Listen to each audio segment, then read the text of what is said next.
Hello दोस्तों, आज मैं एक्सप्लेन करने जा रहा हूँ एक नया एनीमे जिसका नाम है डेड माउंट डेड प्ले। उसका एपिसोड 1 की शुरू में हम देखते हैं एक बहुत बड़े से मॉन्स्टर को जो कि एक कंकाल की तरह दिखता है। वो सबको बहुत बुरी तरह से मार रहा था, पर तभी वहाँ पे लॉर्ड सारुगा अपने कुछ साथियों के साथ आते हैं। उन्हें क्लाइमेट्रिक क्रैशर के नाम से भी बुलाया जाता है और वहाँ पे सब कोई उन्हें बहुत ज्यादा मानते हैं। उसके वहाँ पे आते ही सब कोई वहाँ से हट जाते हैं और उस मॉन्स्टर को उनसे लड़ने के लिए छोड़ देते हैं। सारुगा को देखते ही वो मॉन्स्टर उस पर हमला कर देता है और उन दोनों का घमासान लड़ाई चालू होता है। हम देखते हैं कि वो मॉन्स्टर बहुत सारा हड्डियों को इकट्ठा करता है और उनसे एक बहुत बड़े से ड्रैगन को बना देता है। उस मॉन्स्टर से ऐसे निडरता से लड़ते हुए देख के बाकी जो साथी वहाँ पे थे सब उसकी तारीफ करने लगते हैं। पर तभी वो मॉन्स्टर अपने जादू से बहुत बड़ी कंकालों की सेना वहाँ पे खड़ा कर देता है। उन सबको देख के बाकी साथी बहुत ज्यादा डर जाते हैं, पर वो लड़की कहती है मुझे लॉर्ड सारुगा पर पूरी विश्वास है कि वो इन सब से लड़ लेंगे,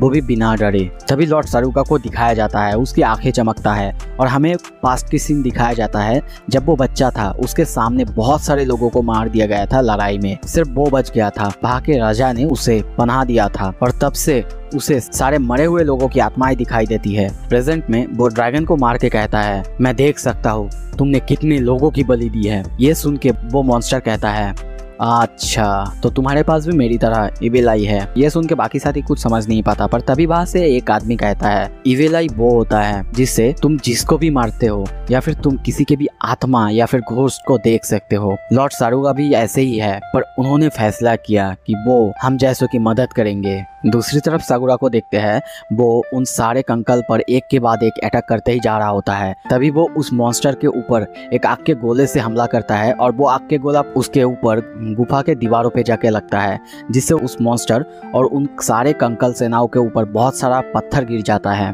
और फिर हमें दिखाई देता है कि मॉन्स्टर के सामने एक जार के अंदर एक ब्रेन जैसा कुछ लटका हुआ है, जिसे देखते ही साकुरा कहता है छोटी सी चीज को बचाने के लिए तुम इतने सारे लोगों की जान ले रहे हो। वो मॉन्स्टर कहता है तुम्हारे लिए छोटी होगी पर इसके लिए मैं सबकी जान ले सकता हूँ। ये सुन के साकुरा गुस्से में कहता है तुम कोई गॉड नहीं हो जो तुम ऐसा कह रहे हो। वो मॉन्स्टर कहता है गॉड गेम नहीं खेलते और मेरे लिए ये सब गेम जैसा ही है, चलो इस सब को खत्म करते हैं। तभी वो अपना एक अजीब सा स्पेल कास्ट करता है, जिसे देख के साकुरा कुछ समझ नहीं पाता, पर फिर भी उसके पास कोई रास्ता नहीं था, इसीलिए वो उस पर अटैक करने जाता है। वो लड़की भी अपने थोड़ा सा मैजिक से उसकी हेल्प करने लगती है। हम देखते हैं साकुरा बहुत तेजी से दौड़ के कूद के उस मॉन्स्टर की तरफ अपना तलवार से अटैक करने लगता है। उन दोनों की पावर की टक्कर होता है। धीरे धीरे साकुरा अपने तलवार से उस मॉन्स्टर की स्पेल को तोड़ने लगता है। तभी देखते हैं वहाँ पे एक बहुत बड़े से धमाका होता है। सीन शिफ्ट होता है, हमें किसी लड़के की आवाज सुनाया जाता है। वो धीरे धीरे आँख खोलता है और अपने आसपास की बिल्डिंग्स और सारी चीजों को देख के समझने की कोशिश करता है कि वो कहाँ पर है, पर उसे कुछ समझ नहीं आ रहा था। वो कहता है मेरी मेमोरी थोड़ा सा धुंधला धुंधला है, पर मुझे याद है मैंने स्पेल कास्ट किया था, पर क्या वो एक्टिवेट हुआ? पर उसके गला कटा हुआ है, फिर भी वो जिंदा है।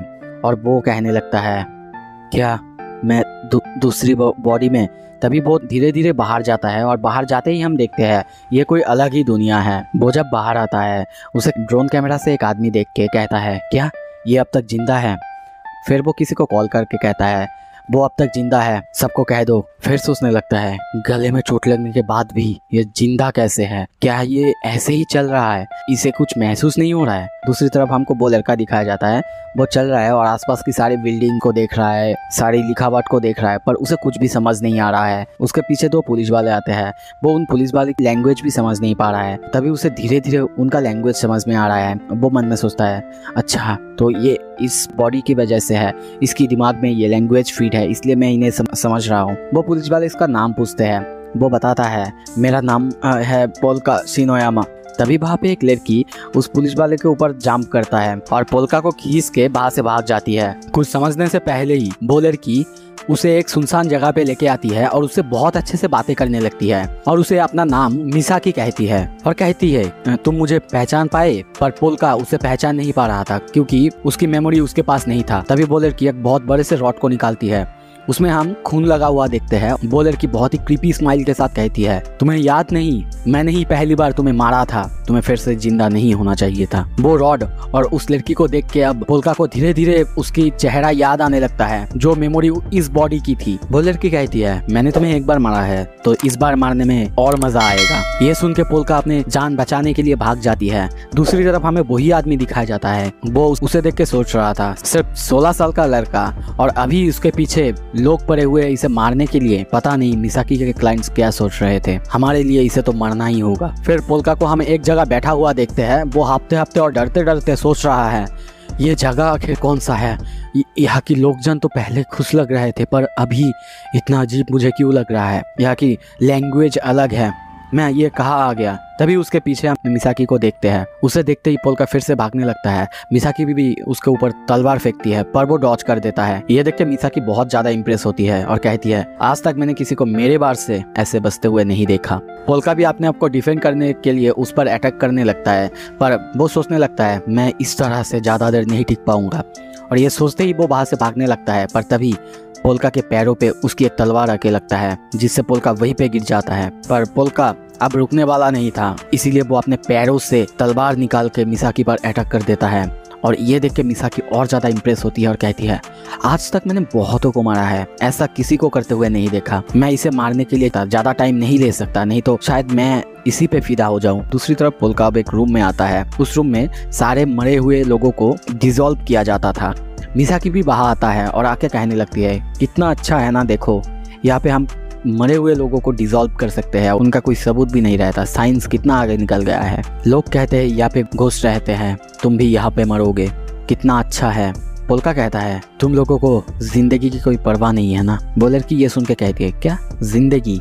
वो सिर्फ कुछ सोने के बराबर है और मुझे वो सारे चाहिए। अब मैं तुमसे वो सारे निकाल लूंगा। ये सुन के पोल्का को बहुत ज्यादा गुस्सा आता है और तभी हम उसकी आंख लाल जलते हुए देखते हैं और वो सोचता है, तो इस बॉडी में भी मैं अपना इविल आई का यूज कर सकता हूँ। तभी हम उस रूम में बहुत सारे घोस्ट को देखते हैं, कौन कैसे मरा था। और दूसरी तरफ मिसाकी उस पर अटैक कर देती है। पोल्का कहता है, तुम्हें जिंदगी की परवाह करना चाहिए। हम देखते हैं पोल्का की मैजिक की स्पेल से स्केलेटन वाला हाथ निकल के मिसाकी की बॉडी के अंदर से बाहर निकल जाता है और मिसाकी वहीं पे मर जाती है। सीन शिफ्ट होता है, हम सगुरा को देखते हैं। उसके साथी उसे कह रहे हैं, लॉर्ड सगुरा, आपने उसे हरा दिया, फिर किस बात की टेंशन?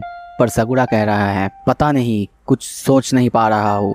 मुझे लगता है कि अब वो टेलीपोर्टेशन स्पेल था, मैं उसकी सोल को देख भी नहीं पाया, इतना जल्दी जल्दी सब कुछ हो गया। पता नहीं मैं उसे मार पाया भी कि नहीं। दूसरी तरफ पोल्का को देखते हैं, वो पूरी तरह से स्पेल कास्ट कर सकता है और वो मिसाकी को थैंक यू कहते हुए कहता है, थैंक यू सो मच, तुम्हारी वजह से मैं अब इस बॉडी में भी मैजिक स्पेल कास्ट कर सकता हूँ। इसी के साथ दोस्तों ये एपिसोड खत्म होता है। आपको कैसा लगा ये नया एनीमे?